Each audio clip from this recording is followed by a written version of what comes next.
Breaking news coming out of the NFL. The Carolina Panthers have fired head coach Frank Reich after less than 1 season.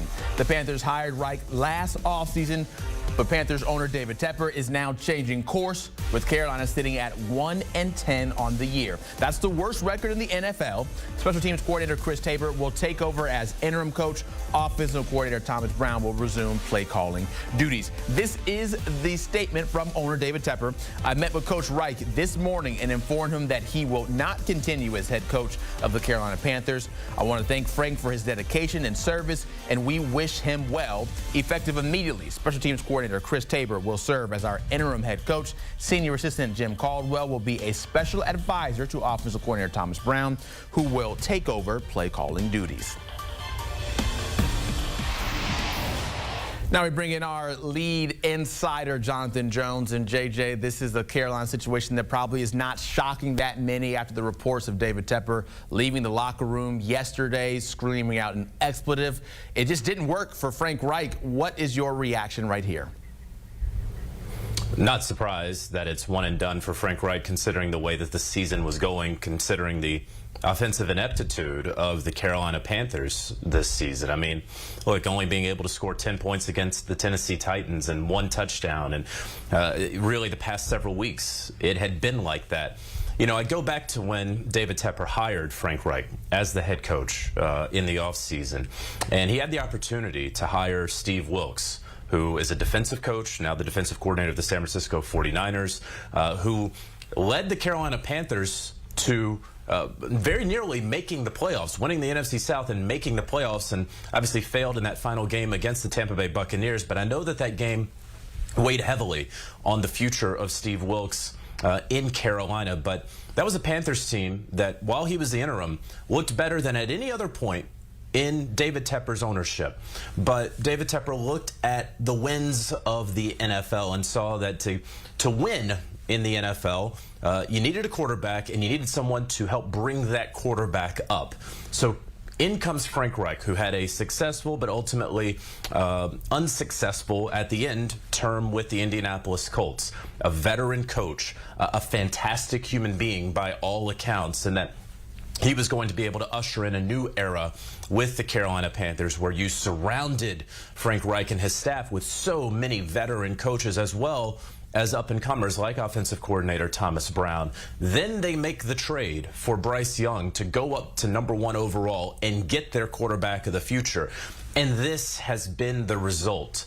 That David Tepper didn't wait till the end of the season shows and sort of proves the reputation that he has gained in his few short years as an NFL owner of impatience.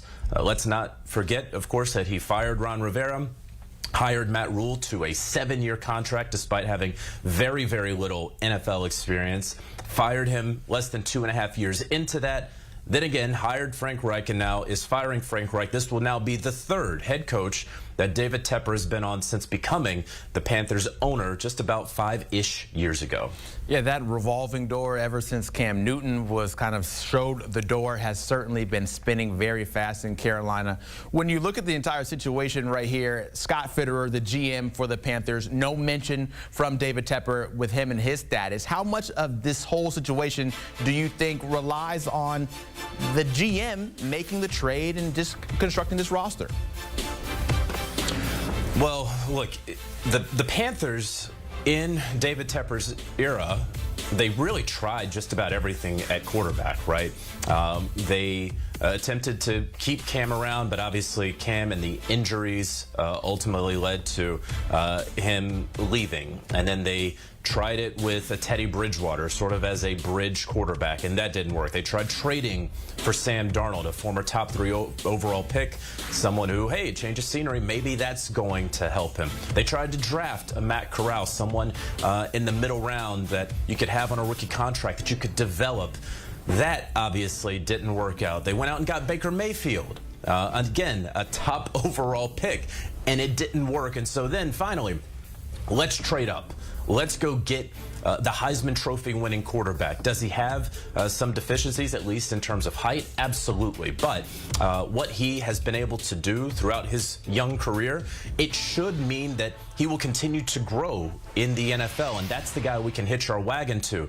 And so now we're going to get Frank Reich. We're going to get Thomas Brown. We're going to add Jim Caldwell, former two-time head football coach in the NFL, and we're going to make sure Josh McCown, the quarterback's coach, and we're going to make sure that we pour everything into Bryce to make this a successful offensive season. Let's not forget, the Carolina Panthers were telling folks that they were going to compete for the NFC South.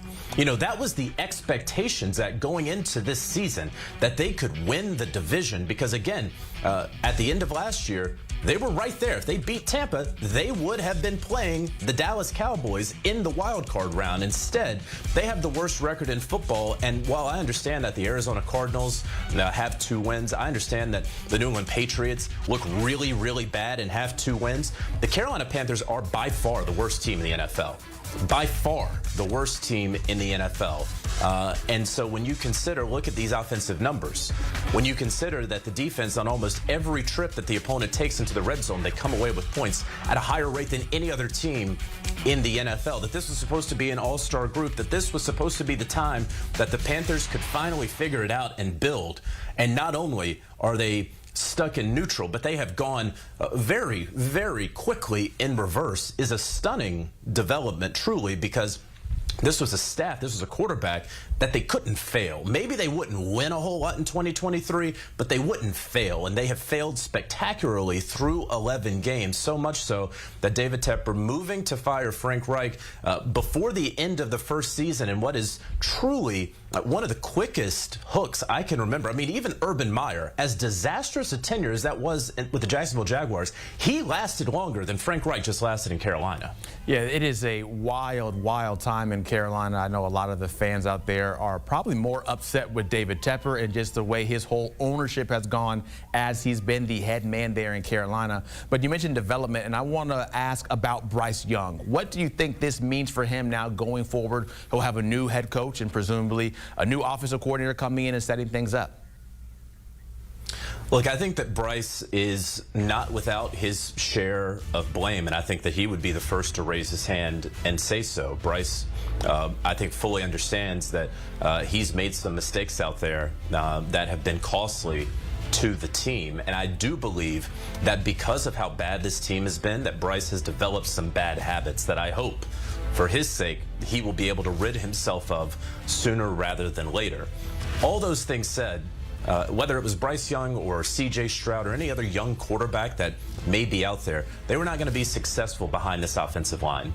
I mean, it took a gigantic step back in 2023 and continues to do so.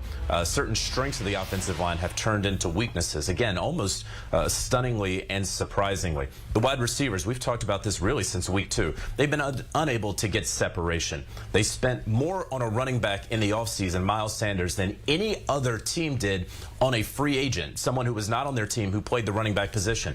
They haven't been able to establish a ground game. If I were to ask you, Zach, what is the Carolina Panthers' offensive identity, it would be a rhetorical question because there is no identity. This was sort of a hodgepodge mixed match of offensive schemes where you had Frank Reich and what the Eagles were doing with Doug Peterson and what Reich was doing with the Indianapolis Colts.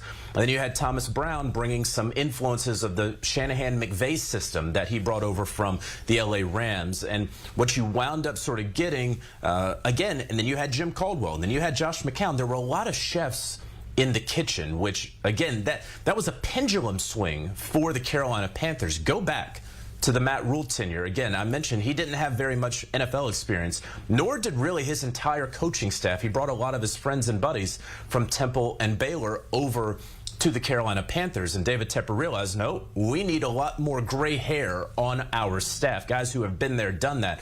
And so then he got 200+ years of NFL coaching experience there in Carolina. And this has been the result so far. And so there has to be a streamlined process. There has to be a way to get information cleanly and concisely to the quarterback. There has to be better protection for him. There has to be better wide receivers in today's game and better scheme. All of those things. It's all in there, Zach, for a Panthers team that at 1-10, it almost doesn't really encapsulate just how bad of a season it has been in Carolina. Again, let's also not forget, Frank Reich said that Thomas Brown would eventually take over play calling duties. And then about 6 or 7 games into the season, he gave them over to Thomas Brown. And then things didn't look all that much better. 3 games later, Frank Reich took them back. And now 2 games later, when it got even worse, Frank Reich has been fired. Thomas Brown now takes back play calling duties. I've never heard of it before in the NFL. I do truly believe, and we'll get the research team on it, and it has to be the first time of that ever happening in one season in the NFL. Makes sense that it happens for the Panthers. That checks out as probably par for the course. Jonathan Jones talking the breaking news about the Panthers firing Frank Reich as their head coach. That perfect marriage, certainly anything but. Thank you so much for your time. So back-to-back seasons now, looking for a third head coach, maybe third time's a charm there. Matt Rule, as you mentioned, Frank right now the latest, so we'll see the third. Maybe looking for that Doug Peterson type of effect. We saw what happened with Trevor Lawrence once he came in the picture. They're in the postseason. Maybe Bryce Young finds that QB guru that helps him the rest of the way. But the breaking news, of course, Frank Reich is out after that 1-10 start. It's not that bad for a rookie quarterback. I saw Troy Aikman up there, by the way, who was 0-11 in the first 11 games. But here is a statement here from David Tepper. Of course, he is all business. He's been that way since he's taken over the organization, saying, quote, I met with Coach Wright this morning and informed him that he will not continue as a head coach of the Carolina Panthers. I want to thank Frank and his dedication and service and wish him well. Effective immediately, special team coordinator Chris Tabor will take over his serve as the interim head coach. Senior assistant Jim Caldwell will be the special advisor to offensive coordinator Thomas Brown, who will take over play calling duties. As Jonathan Jones mentioned there, a lot of hands and cooks in the kitchen, but David Tepper, of course, laying down the gavel and letting go of Frank Reich after 1 season in Carolina.